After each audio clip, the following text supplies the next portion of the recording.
Hello friends, welcome to my study feed of physical education channel. दोस्तों, daily की तरह best क्वेश्चनों का सीरीज लेके आई हूँ यूथ कंपटीशन के चैप्टर वाइज एमसीक्यूज का। एंड दोस्तों, जिसका यह चैप्टर चल रहा है शारीरिक शिक्षा का इतिहास एवं शारीरिक शिक्षा से रिलेटेड स्पोर्ट्स की विभिन्न संगठन संस्थाएं देश और विदेश के। तो दोस्तों, जो भी इसमें कहीं कहीं पे एरर हैं उनको मैं दूर करके सर्च करके उसको करेक्ट करके आपके समक्ष प्रस्तुत कर रही हूँ। एंड डेली बेसिस पे आप मेरे साथ प्रैक्टिस करिए, चाहे आप फिजिकल एजुकेशन के किसी भी कंपटीशन एग्जाम का प्रिपरेशन कर रहे हो, UP TGT PGT, UP LT grade, MP TET, MP super TET वर्ग 2-3 एंड बिहार या स्टेट, चाहे बीपीएससी फिजिकल एजुकेशन किसी का भी प्रिपरेशन कर रहे हो, EMRS Eklavya modern school and KBS NBS UGC net किसी का भी। तो मेरे चैनल पे सभी प्रकार की वीडियोज हैं, थ्योरी सेशन है, एमसीक्यू प्रैक्टिस है, प्रीवियस ईयर क्वेश्चंस हैं एंड वन लाइनर क्वेश्चंस हैं और बेस्ट क्वेश्चनों का प्रैक्टिस है 100 से ज़्यादा। और डेली बेसिस से मैं आपको करा ही रही हूँ। कंसिस्टेंसी बनाए रखिए, डेली बेसिस पर आप पढ़ते रहिए, आप अवश्य सफल होंगे। बस अपने अंदर धैर्य और लगन बनाए रखिए। तो दोस्तों, समय नष्ट न करते हुए चलते हैं आज के क्वेश्चंस की तरफ। क्वेश्चन है दोस्तों, स्टेटमेंट्स बेस पे क्वेश्चन है। अभिकथन ए है कि शारीरिक शिक्षा के उद्देश्य इतिहास के दौर में परिवर्तित हुए हैं। ये बात तो सही है। एंड आर इसका तर्क है कि विगत कुछ वर्षों में विभिन्न विश्वविद्यालयों में किए गए शोध के परिणाम स्वरूप अवधारणा में परिवर्तन हुआ। तो अवश्य हुआ। तो ऑप्शन नंबर इसमें अभिकथन ए है वो राइट है, ए सही है, किंतु आर क्या है, गलत है। ए सही है बट आर यहाँ पे गलत है। ऑप्शन नंबर सी करेक्ट हो जाएगा। ए सही है, ये में क्या है कि शारीरिक शिक्षा के उद्देश्य इतिहास के दौर में परिवर्तित हुए हैं। जो भी उद्देश्य हैं, जैसे जैसे समय बीता है उसके अनुसार इसके उद्देश्य जो है वो परिवर्तित हुए हैं। एंड नेक्स्ट क्वेश्चन है, यहाँ पे आपको सही मिलान करना है। तो दोस्तों, यहाँ पे आपको देखना है पहले जो आ रहा है उसका मिलान कीजिए। तो आपको इसमें कौन आ रहा है, स्पोर्ट अथॉरिटी ऑफ इंडिया, जिसकी स्थापना आपका हुआ 25 जनवरी 1984 का। ठीक है, तो डी का 2 हो जाएगा। डी का क्या हो जाएगा, 2। एंड और इसमें आपको क्या आ रहा है, इसमें आपको all India council of sports, all India council of sports जिसकी स्थापना 1954 में हुआ। तो सी का 1 हो जाएगा। ठीक है, तो सी का 1 हो जाएगा एंड डी का 2 हो जाएगा। एंड यहाँ पे और किसका है, तो दोस्तों यहाँ पे जो है आंसर यहाँ पे ऑप्शन नंबर ए दिया है। बट यहाँ पे जो दिया है ऑप्शन में, जो भी आयोग ने यूजीसी नेट पेपर 2017 में पूछा है उसमें क्वेश्चंस गलत बनाया है। ये दोनों तो राइट हैं, मिल जा रहा है। बट आपका national physical efficiency drive and आपका है AIU यानी inter university board, inter university board option number B जो है inter university board option number B, इसकी स्थापना जो है 1925 में हुआ था। तो 1925 तो ऑप्शन में है ही नहीं, तो यहाँ पे आपका करेक्शन किया हुआ है। 1925 में आपका हुआ था इंटर यूनिवर्सिटी बोर्ड। यहाँ पे मैंने तीनों को इसको सर्च करके आपको करेक्शन किया है। बट आपका जो ए है नेशनल फिजिकल एफिशिएंसी ड्राइव, ये मेरे को नहीं मिला। इसमें आपका 1959 दिया है, बट एक मेरे को पूरा विश्वास नहीं है कि यही है। ठीक है, और ये तीनों आपका राइट है। एंड नेक्स्ट क्वेश्चन है कि कौन से खेल फेडरेशन या एसोसिएशन स्वतंत्रता प्राप्ति से पूर्व स्थापित किए गए थे। तो यहाँ पे आपको देखना है कौन स्थापित किए गए थे स्वतंत्रता प्राप्ति के पूर्व। तो दोस्तों यहाँ पे आप देख सकते हैं कि इंडियन हॉकी फेडरेशन 1925 में हुआ था, यानी कि स्वतंत्र भारत हुआ था 1947 में। तो इंडियन हॉकी फेडरेशन ये हो जाएगा। एंड आपका कौन हो जाएगा, Indian weight lifting federation, Indian weight lifting federation जो 1935 में हुआ। तो ए और ई हो जाएगा। एंड आपका एफ है amateur athletic federation of India, जिसकी स्थापना 1946 में हुआ था। तो एफ यानी कि ए, ई और एफ, ऑप्शन नंबर डी यहाँ पे करेक्ट होगा। तो देख सकते हैं यहाँ पे सभी का यहाँ पे डिटेल में दिया हुआ है कि इंडियन हॉकी फेडरेशन 1925 में and Indian weight lifting federation की स्थापना 1935 में, वेट लिफ्टिंग यानी भारोत्तोलन, and amateur athletic federation of India 1946 में, एंड इंडियन पोलो एसोसिएशन 1892 में। तो यहाँ पे आपको पोलो फेडरेशन भी होगा बट ऑप्शन में आपका नहीं दिया है, इसलिए आप अगर ऑप्शन में दिया होता तो ये भी राइट होता। And kabaddi federation of India 1950 में, एंड नेशनल राइफल एसोसिएशन 1951 में स्थापना हुआ था। एंड नेक्स्ट क्वेश्चन है, सूची 1 में आपका जर्मनी, स्वीडन, ग्रेट ब्रिटेन के लेखकों के नाम दिए गए हैं जिन्होंने अपने देश में शारीरिक शिक्षा के विकास में योगदान किया। एंड सूची 2 में उनकी पुस्तक यानी कृति दिया गया है और दोनों को आपको मिलान करना है।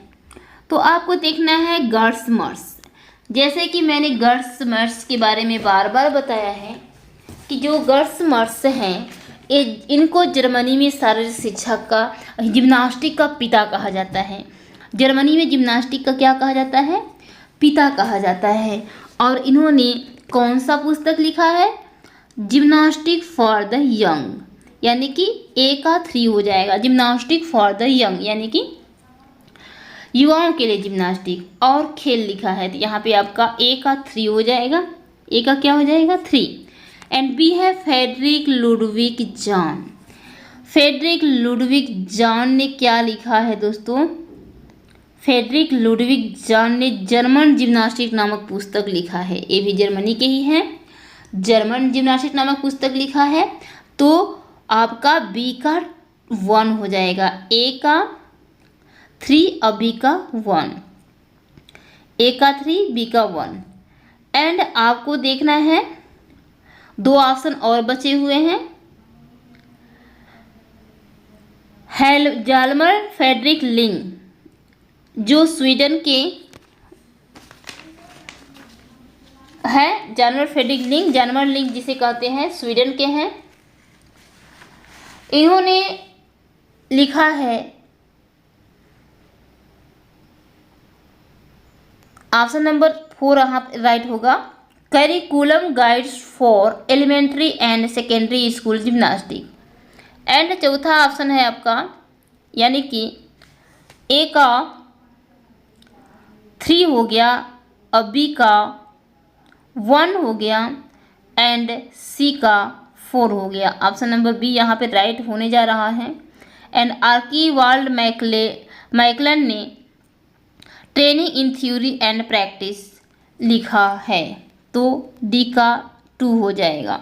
तो यहाँ पे कौन सा ऑप्शन राइट होगा दोस्तों, तो यहाँ पे option number B correct answer होगा, option number B correct answer होगा। एंड नेक्स्ट क्वेश्चन है दोस्तों कि सूची 1 का 2 से आपको फिर से मिलान करना है। तो यहाँ पे आपको विभिन्न काल विभाजन देखना है शारीरिक शिक्षा के इतिहास में। तो वैदिक काल का समय दोस्तों सबसे पहले देखेंगे सिंधु सभ्यता काल। तो सिंधु सभ्यता काल जो है वह 2500 2350 से 2500 ईस्वी यहाँ पे राइट हो जाएगा। तो बी का हो जाएगा 1, बी का क्या होगा 1 होगा। एंड वैदिक काल जो है वह 2000 से 1000 ईसा पूर्व, यानी कि यहाँ पे आपका दिया हुआ है 2500 से 600 ईसा पूर्व भी इसको माना जाता है वैदिक काल को। तो यहाँ पे आपका 2500 से 600 ईसा पूर्व हो जाएगा वैदिक काल। तो बी का 1, ए का 3, बी का 1, ए का 3, यहाँ पे ऑप्शन में कहीं नहीं दिया है ऐसा। एंड मध्यकाल जो है, मध्यकाल कहाँ 1000 से 600 ईसा पूर्व माना जाता है। तो मध्यकाल जो है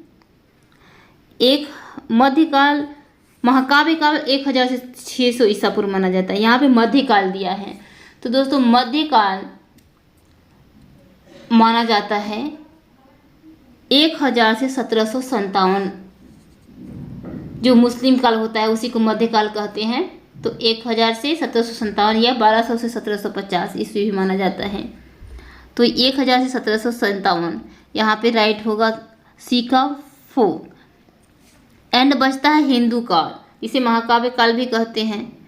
तो हिंदू काल जो है यह 600 से ईसा पूर्व से 1000 ईसा पूर्व माना गया।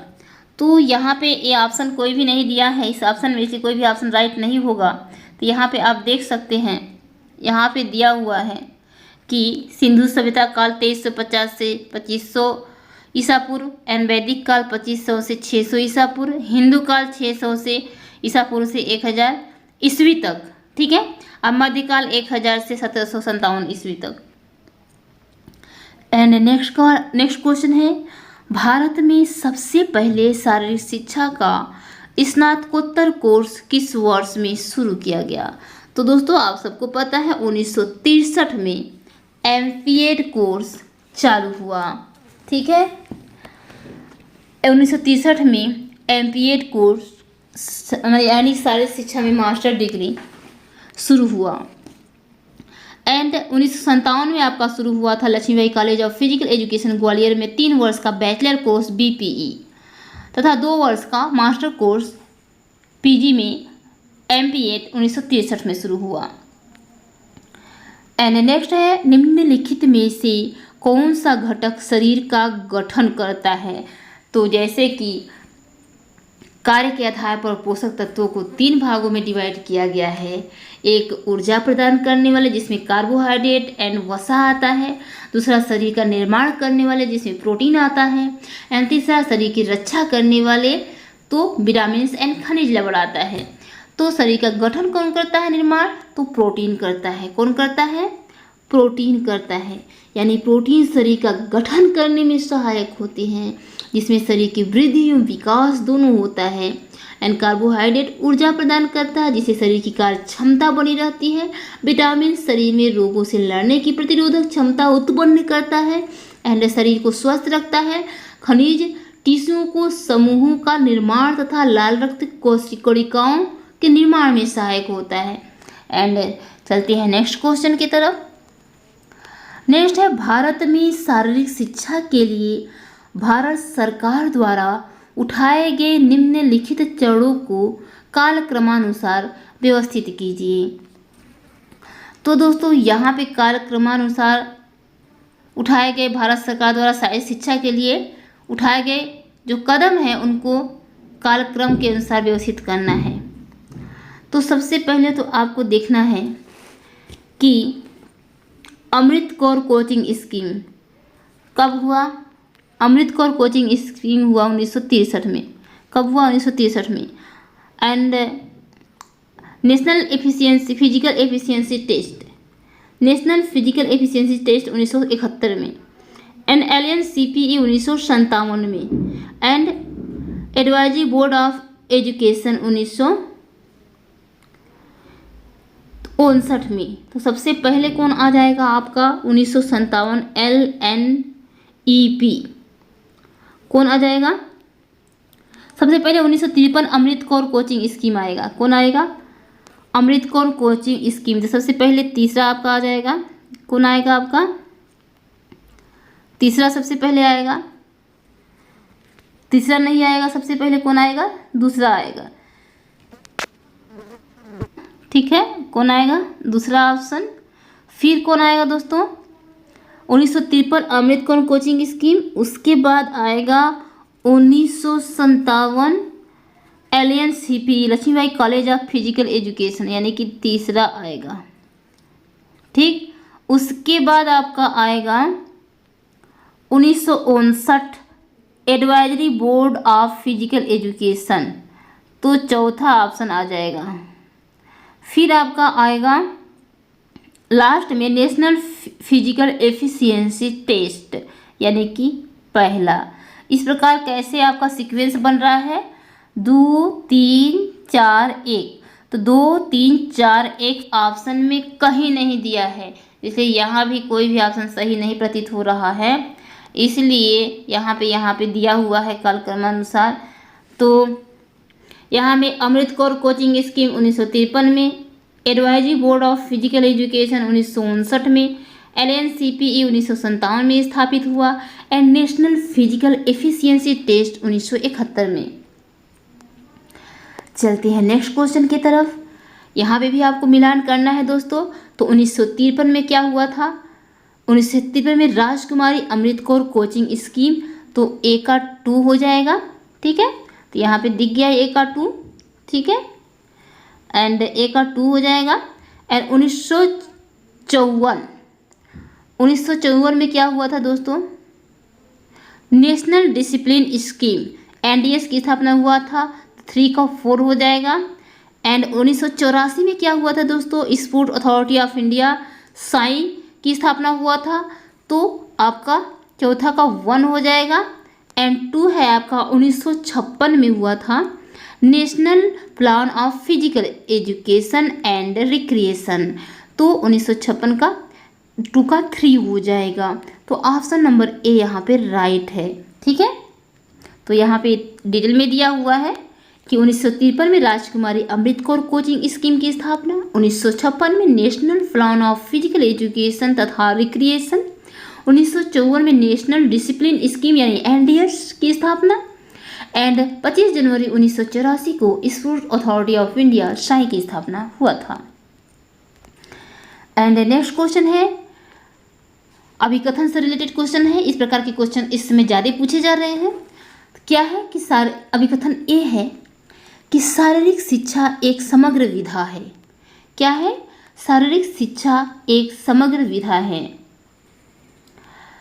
ये राइट है। एंड इसका तर्क आर है कि शारीरिक शिक्षा अन्य संबंधित क्षेत्रों से सिद्धांतों को लेता है।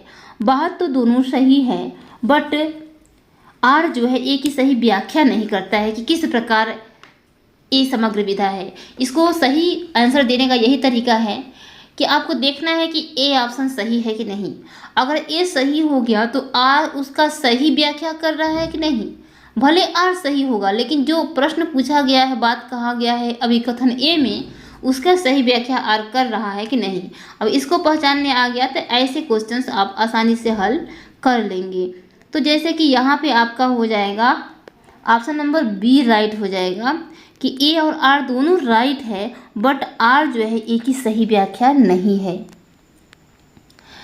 एंड नेक्स्ट क्वेश्चन है कि स्टेटमेंट्स बेस पे अभिकथन ए है और अभिकथन ए है दोस्तों कि विवेकानंद ने कहा है कि दुनिया में जितना ज्ञान प्राप्त हुआ है, मस्तिष्क में ब्रह्मांड का अनंत ज्ञान भरा है। ये बात तो राइट है, ठीक है, ये बात राइट है। आर इसका है कि शिक्षा मनुष्य में अंतर्निहित ज्ञान की सिद्धि है। तो यहाँ पे दोनों ऑप्शन सही है और इसका आर तर्क भी ए के लिए आर का तर्क भी अच्छा है। तो कौन सा ऑप्शन आपका राइट हो जाएगा? तो ऑप्शन नंबर ए आपका राइट है कि ए और आर दोनों सही हैं तथा आर ए की सही व्याख्या है।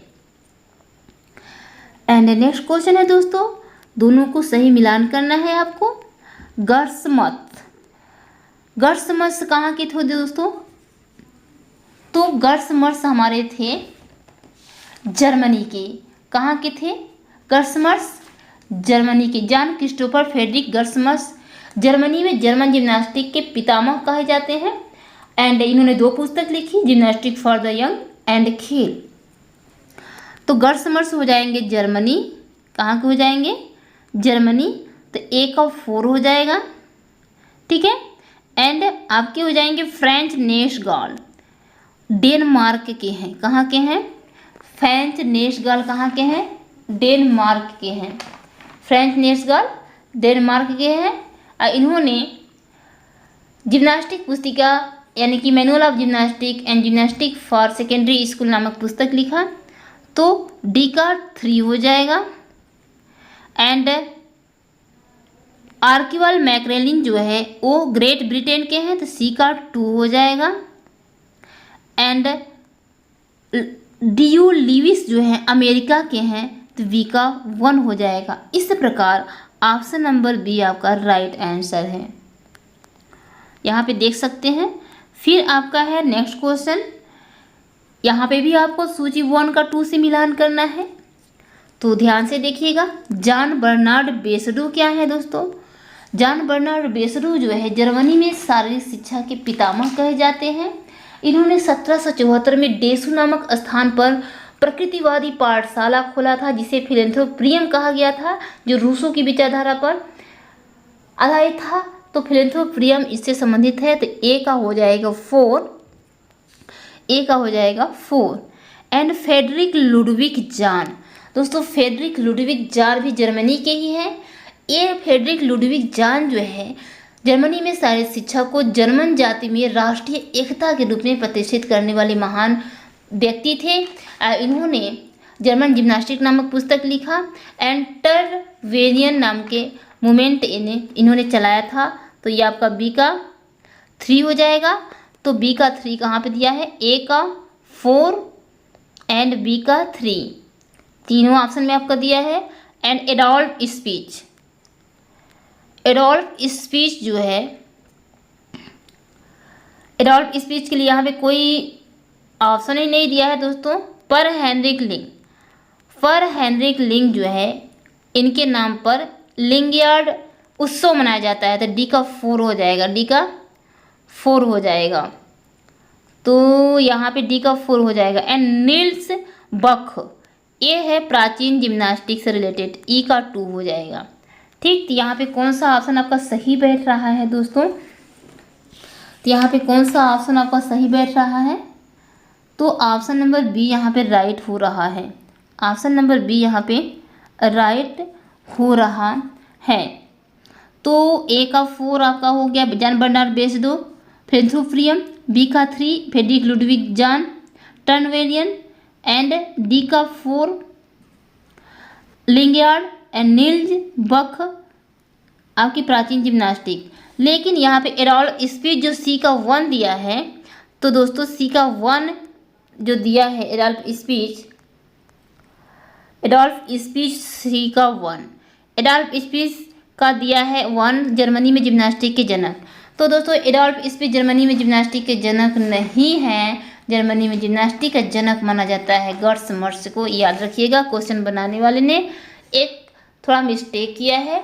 तो जर्मनी में जिम्नास्टिक का जनक जब भी पूछे तो जॉन क्रिस्टोफर गर्समर्स हैं, जबकि एडॉल्फ स्पीच जो है जर्मनी के ही हैं, बट इन्होंने शारीरिक व्यायाम को सामान्य शिक्षा का एक महत्वपूर्ण अंग बनाया था जर्मनी में, और जिम्नास्टिक प्रणाली नामक पुस्तक लिखा था। इसलिए कोई ऑप्शन नहीं बचता है, तो यहाँ पे यही आपका सही मान लिया जाएगा। एंड नेक्स्ट क्वेश्चन है कि किसने 1920 में मद्रास में शारीरिक शिक्षा के YMCA कॉलेज की स्थापना किया था? तो किसने किया था दोस्तों? HC बक ने। किसने किया था? HC बक ने किया था 1920 में चेन्नई मद्रास में शारीरिक शिक्षा की YMCA कॉलेज की स्थापना। एंड दोस्तों इसीलिए हेनरी क्रूबक को भारत में शारीरिक शिक्षा का पितामह कहा जाता है। एंड इसकी और ज़्यादा बात करें तो YMCA यानी कि यंग मैन क्रिश्चियन एसोसिएशन की स्थापना सबसे पहले 6 जून 1844 में लंदन में जॉर्ज विलियम के द्वारा किया गया था। उसके बाद अमेरिका में 1883 में स्प्रिंगफील्ड में प्रशिक्षण की शुरुआत हुआ था। उसके बाद एस.सी. बक ने भारत में 1920 चेन्नई मद्रास में इसकी स्थापना की और इसके प्रथम अध्यक्ष भी बने। एंड नेक्स्ट क्वेश्चन है, इतिहास के दौरान राजपूत राजाओं और राजकुमारों को किसका बहुत शौक हुआ करता था? तो दोस्तों, इतिहास के दौरान राजपूत राजाओं और राजकुमारों को किसका बहुत शौक हुआ करता था? तो शिकार खेलने का, जैसे कि आप प्राचीन कालीन जो कहानी कथाएं देखते हैं उसमें आप देखते होंगे। एंड नेक्स्ट क्वेश्चन है, किसने कहा बाधाओं को आपको रोकना नहीं चाहिए? यदि आप एक दीवार से टकरा जाते हैं तो मुड़कर हार न माने, उसे कैसे चढ़ना है यह सोचें, उसे अंजाम दें या उस पर विजय पाएं। ये बात किसने कहा था दोस्तों? यह बात कहा था माइकल जॉर्डन ने। किसने कहा था? माइकल जॉर्डन ने। तो इनके इस बात को गहराई से सोचिए भी और याद भी रखिए, बहुत बड़ी बात कहा है इन्होंने। हार कभी नहीं मानना चाहिए, उसका उपाय ढूंढना चाहिए। एंड नेक्स्ट क्वेश्चन है दोस्तों कि निम्नलिखित का सही मेल कीजिए। खेल संस्था निकाय का संस्थान और खेल निकाय का लक्ष्य दिया गया है। यहाँ पे पहला है अखिल भारतीय खेल परिषद। अखिल भारतीय खेल परिषद, इसका क्या कार्य है दोस्तों, क्या लक्ष्य है?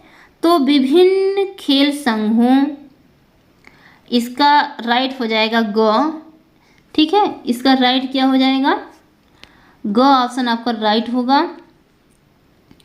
यानी कि सबसे पहले यहाँ पे आप देख लीजिए, यहाँ पे ऑप्शन नंबर ए ही आपका राइट होगा, इसके अनुसार आप मिला लीजिए।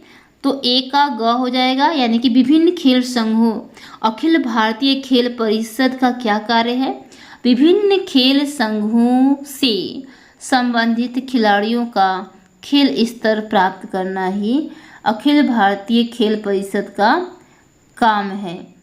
एंड दूसरा है नेताजी सुभाष राष्ट्रीय खेल संस्थान, जिसका राइट है ख, यानी खेलों के क्षेत्र में नवीनतम जानकारी उपलब्ध कराना इसका कार्य है। एंड तीसरा है केंद्रीय शारीरिक शिक्षा और मनोविनोद सलाहकार बोर्ड, इसका क्या कार्य है? तो इसका कार्य है दोस्तों खेल कार्यक्रमों पर सिफारिश देना। इस प्रकार ऑप्शन नंबर ए आपका राइट है। एंड नेक्स्ट क्वेश्चन है कि निम्नलिखित को उनके प्रारंभिक वर्ष के अनुसार कालक्रमिक अनुसार व्यवस्थित कीजिए। तो दोस्तों, यहाँ पे आप आसानी से कर सकते हैं, ये सभी चीज़ें आपको याद ही है, चारों ऑप्शन। तो आप देखेंगे कि सबसे पहले government college of physical education Patiala की स्थापना कब हुआ था दोस्तों? तो 1961 में। कब हुआ था? 1961 में। And Laxmibai college of physical education की स्थापना कब हुआ था? 1957 में। 1957 में। YMCA कॉलेज 1920 में। कब हुआ था? 1920 में। लखनऊ क्रिश्चियन कॉलेज 1932 में। तो अब आप आराम से इसको देख सकते हैं। सबसे पहले क्या हो जाएगा? YMCA college of physical education Madras 1920, तो तीसरा ऑप्शन सबसे पहले हो जाएगा। उसके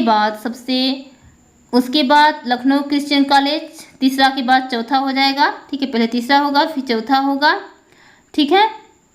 उसके बाद आपका आएगा Lakshmibai college of physical education Gwalior Madhya Pradesh 1957। फिर लास्ट में आपका आएगा government college of physical education, जिसे NSNIS पटियाला कहते हैं, 1961। तो इस प्रकार ऑप्शन नंबर बी आपका राइट हो जाएगा। एंड नेक्स्ट क्वेश्चन है दोस्तों कि विशिष्ट एवं स्पष्ट तरीका जिससे ध्येय को प्राप्त कर सकते हैं। ध्येय यानी कि लक्ष्य को प्राप्त करने के लिए बहुत सारे लक्ष्य उप उद्देश्य होते हैं। सभी उप उद्देश्य की ओर जाते हैं, सभी उद्देश्य एक लक्ष्य की ओर जाता है। तो यहाँ पे राइट कौन हो जाएगा दोस्तों? राइट हो जाएगा ऑप्शन नंबर बी, उद्देश्य, ठीक है। यानी कि दोस्तों यदि निर्देश यानी रेखा बहुत पास हो तो उसे उद्देश्य कहते हैं। विशिष्ट तथा स्पष्ट तरीका ध्येय की प्राप्ति संभव है। ये लक्ष्यों से संबंध होते हैं और उन्हीं के अंग होते हैं। यानी कहने का तात्पर्य है कि लक्ष्य वो होता है जिस पर हमको पहुंचना है, और जिस रास्ते से होकर चलना है वो आपका उद्देश्य होता है। तो सभी उद्देश्य लक्ष्य की ओर जाते हैं। एंड नेक्स्ट क्वेश्चन है कि शारीरिक शिक्षा का एक प्रमुख लक्ष्य शारीरिक सक्षमता है। शारीरिक सक्षमता का चरण दर चरण उपागम है। यहाँ पे आपको चरण दर चरण बताना है कि सबसे पहले आप क्या करेंगे, सबसे लास्ट में क्या करेंगे। तो क्रमबद्धता पर आपको जुड़ाना है इसको। तो दोस्तों सबसे पहले हम करेंगे किसी भी चीज़ को स्व आकलन करेंगे, ऑब्जर्व करेंगे। तो सबसे पहले दूसरा हो जाएगा क्षमता और शारीरिक कार्यकलाप का स्व आकलन और स्व नियोजन सबसे पहले करेंगे। स्व आकलन और स्व नियोजन सबसे पहले करेंगे, ठीक है। एंड उसके बाद क्या करेंगे, उसके बाद उसका अधिगम करेंगे, उसको सीखेंगे, ठीक है। उसके बाद क्या करेंगे, उसको सीखेंगे। सीखने के बाद उस व्यायाम को क्या करेंगे, करेंगे। फिर व्यायाम को जो करेंगे हम सीख गए, और उस चीज़ में जीवन प्रयत्न संलग्न रहेंगे। क्या करेंगे, जीवन प्रयत्न संलग्न रहेंगे। इस प्रकार ऑप्शन नंबर ए आपका राइट हो जाता है। नेक्स्ट क्वेश्चन है दोस्तों कि शारीरिक शिक्षा के आधार को इसके द्वारा मजबूत बनाया जाता है। तो शारीरिक शिक्षा के आधार को वैज्ञानिक तथ्यों के द्वारा मजबूत बनाया जा सकता है, क्योंकि शारीरिक शिक्षा मूल रूप से वैज्ञानिक तथ्यों पर, शरीर की अवसंरचना पर काम करता है तथा शारीरिक शिक्षा वैज्ञानिक रूप से अपने आधार को मजबूती से रखता है। एंड नेक्स्ट क्वेश्चन है कि शारीरिक शिक्षा मूलतः एक है। क्या है दोस्तों, यह जीव विज्ञान संबंधी अवधारणा है। शारीरिक शिक्षा मूलतः क्या है, एक जीव विज्ञान संबंधी अवधारणा है। यानी जैसे कि आप देखते हैं शरीर क्रिया विज्ञान, रचना विज्ञान, सभी पेशी विज्ञान, सभी चीज़ें जीव विज्ञान संबंधी आवश्यकता को अध्ययन किया जाता है शारीरिक शिक्षा में। एंड जैसे कि शारीरिक शिक्षा को एक विज्ञान कहा जा सकता है, जो जीव विज्ञान की मूलतः विशेषताएं वे हैं जो शरीर के सभी तंत्रों का अध्ययन करता है, और यह जीव विज्ञान से संबंधित आवश्यकता को माना जाता है। एंड नेक्स्ट क्वेश्चन है, भारत को आज भगवत गीता की आवश्यकता नहीं है बल्कि फुटबॉल के मैदानों की आवश्यकता है। किसने यह बात कहा है दोस्तों, स्वामी विवेकानंद ने। किसने कहा है, स्वामी विवेकानंद ने। एंड नेक्स्ट क्वेश्चन है, भारत का खेल मंत्री कौन है दोस्तों वर्तमान में। तो यहाँ पे कोई ऑप्शन नहीं दिया है। भारत में वर्तमान खेल मंत्री हैं अनुराग ठाकुर। कौन है दोस्तों, अनुराग ठाकुर। याद रखिएगा, अनुराग ठाकुर जो हैं वर्तमान खेल मंत्री हैं, ठीक है। एंड नेक्स्ट क्वेश्चन है, कौन सा काल भारतवर्ष में महाकाव्य काल माना जाता है। कौन सा काल भारतवर्ष में महाकाव्य काल माना जाता है दोस्तों। यहाँ पे आप ध्यान से आंसर दीजिए। तो यहाँ पे 1000 से 600 ईसा पूर्व माना जाता है महाकाव्य काल। एंड नेक्स्ट क्वेश्चन है, पैलेस्ट्रा प्राचीन यूनान में प्रसिद्ध था। तो दोस्तों प्राचीन यूनान में पैलेस्ट्रा प्रसिद्ध था। किस लिए प्रसिद्ध था आपको ये बताना है। तो प्राचीन यूनान में पैलेस्ट्रा किस लिए प्रसिद्ध था।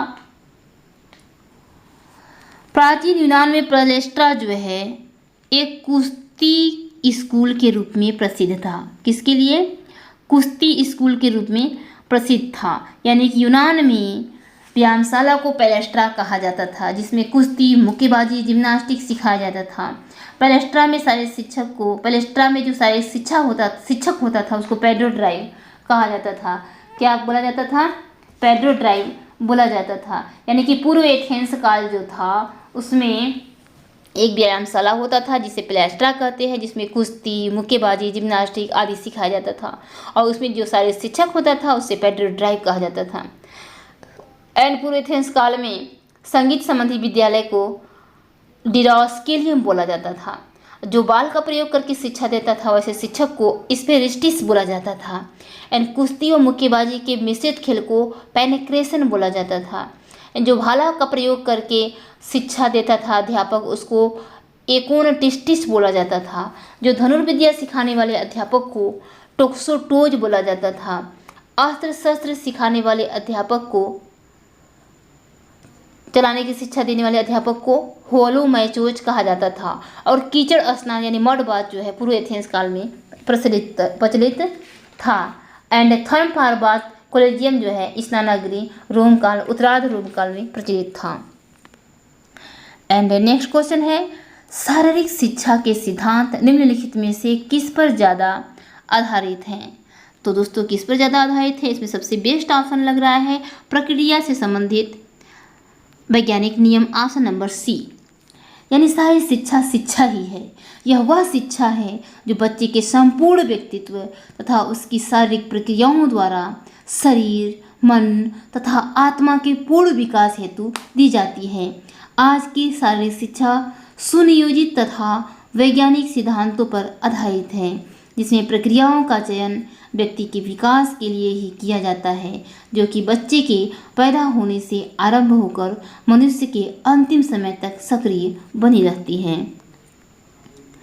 एंड नेक्स्ट क्वेश्चन है, शारीरिक शिक्षा व्यक्ति की शारीरिक क्रियाओं का जोड़ है जो परिणामों के आधार पर चयनित एवं संचालित की जाती है। यह कथन किसका है? तो दोस्तों शारीरिक शिक्षा व्यक्ति की सारी क्रियाओं का जोड़, एक ट्रिक से मैंने सभी परिभाषा को बताया हुआ है। शारीरिक शिक्षा की परिभाषा एवं अर्थ वाले वीडियो को देखिए, सभी परिभाषाओं को आप डिटेल में जान जाएंगे और चुटकियों में याद हो जाएगा बस ट्रिक के सहारे। इस प्रकार से उसमें बताया गया है। तो यहाँ पे जहाँ पे शारीरिक क्रियाओं की बात हो और चयन करने की बात हो, वहाँ पे परिभाषा हो जाएगा किसका दोस्तों? यहाँ पे परिभाषा हो जाएगा J.F. विलियम्स का। यहाँ पे कुछ परिभाषाएं दिया हुआ है, जैसे कि J.B. नेस का कहना है कि शारीरिक शिक्षा के बड़े क्षेत्र का, शारीरिक शिक्षा के बड़े क्षेत्र, जहाँ क्षेत्र शब्द आते ही J.B. नेस लगा दीजिएगा।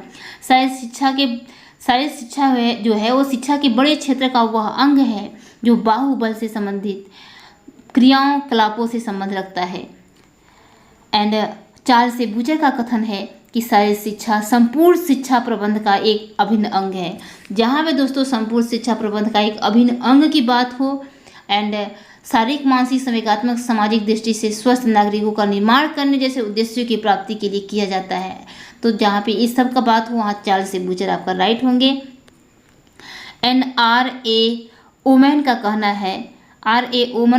है कि शारीरिक शिक्षा का वह हिस्सा है जो शारीरिक क्रियाकलापों के माध्यम से व्यक्ति का विकास करता है, वह उसे प्रशिक्षण देता है। एंड नेक्स्ट क्वेश्चन है कि शारीरिक शिक्षा का लक्ष्य क्या है? तो आप सबको पता है उसका मुख्य लक्ष्य है व्यक्ति का सर्वांगीण विकास करना। व्यक्ति का सर्वांगीण विकास करना शारीरिक शिक्षा का मुख्य लक्ष्य है। यानी कि शारीरिक शिक्षा का उद्देश्य व्यक्ति के संपूर्ण व्यक्तित्व का विकास है जो उसके संपूर्ण जीवन के लिए आवश्यक है। वाल्टर के अनुसार शारीरिक शिक्षा का उद्देश्य व्यक्ति के शारीरिक, सामाजिक, मानसिक एकीकरण और समायोजन का अधिकतम विकास करना है। एंड नेक्स्ट क्वेश्चन है कि शारीरिक शिक्षा के आधारभूतों को शक्ति प्रदान करते हैं। तो कौन शक्ति प्रदान करता है शारीरिक शिक्षा के आधारभूतों को? तो वैज्ञानिक तथ्य जो हैं शारीरिक शिक्षा के आधारभूतों को शक्ति प्रदान करता है। जैसे अलग अलग खेल में पटुता के लिए खिलाड़ी की रुचि, शारीरिक संरचना के अनुसार उनकी मांसपेशियों का व्यायाम कराया जाना। एंड नेक्स्ट क्वेश्चन है कि मनोरंजन सिद्धांत किसने दिया था? तो दोस्तों मनोरंजन सिद्धांत दिया था G.T.W. Patrick and Lord Kemps. ठीक है, मनोरंजन सिद्धांत किसने दिया था? लॉर्ड केम्स तथा G.W. पैट्रिक ने दिया था। और खेल की बहुत सारे धारणाएं हैं सैद्धांतिक, जैसे कि अतिरिक्त शक्ति या अविशेष ऊर्जा यानी थ्योरी ऑफ सरप्लस एनर्जी का सिद्धांत दिया है हर्बर्ट स्पेंसर व सीलर ने। एंड भविष्यदर्शी धारणा जिसे पूर्वानुमानित धारणा पूर्वाभास या तत्परता का नाम से भी जाना जाता है, जिसे इंग्लिश में एंटीसिपेटरी या प्री एक्सरसाइज थ्योरी कहते हैं, उसको दिया है कार्ल ग्रूस ने। एंड पुनः अवलोकन या पुनर्कथन या पुनः प्राप्ति, जिसे रिकैपिचुलेटरी थ्योरी कहते हैं, उसको दिया है जी स्टैनली हॉल ने। एंड मनोविश्लेषणात्मक धारणा यानी कि साइको एनालिटिक थ्योरी दिया है सिगमंड फ्रायड ने। एंड रेचन विरेचन धारणा यानी कैथेटिक थ्योरी दिया है अरस्तु ने। एंड सामाजिक धारणा सोशल थ्योरी दिया है अरस्तु ने। एंड खेल ही जीवन है धारणा प्ले इज लाइफ थ्योरी दिया है जॉन डीवी ने। एंड निसर्ग अनुष्ठान धारणा दिया है रूसो ने। एंड संज्ञानात्मक धारणा यानी कॉग्निटिव थ्योरी दिया है जीन पियाजे ने। एंड अहम विस्तार धारणा दिया है लैंज ने। एंड सहज प्रवृत्ति धारणा इंस्टिंक्ट प्रैक्टिस थ्योरी दिया है विलियम मैकडूगल ने। याद रखिएगा। एंड नेक्स्ट क्वेश्चन है एंड लास्ट क्वेश्चन है, खेल माना जाता है। तो दोस्तों खेल जो है एक इन चारों ऑप्शन में से ऑप्शन नंबर डी राइट होगा, निरुद्देश्य कार्य माना जाता है। यानी कि खेल एक ऐसी क्रिया है जो बिना किसी बाह्य दबाव की की जाती है। यह क्रिया रचनात्मक, जन्मजात, आत्म प्रेरित, स्वतंत्र, आनंददायक, स्फूर्तिदायक तथा निरुद्देश्य होती है। तो दोस्तों आज के सेशन में बस इतना ही। आई होप कि सभी क्वेश्चंस आपको अच्छे से समझ में आए होंगे। जो भी डाउट होगा कमेंट में बताइए, मैं डाउट क्लियर करने की पूरी कोशिश करूँगी।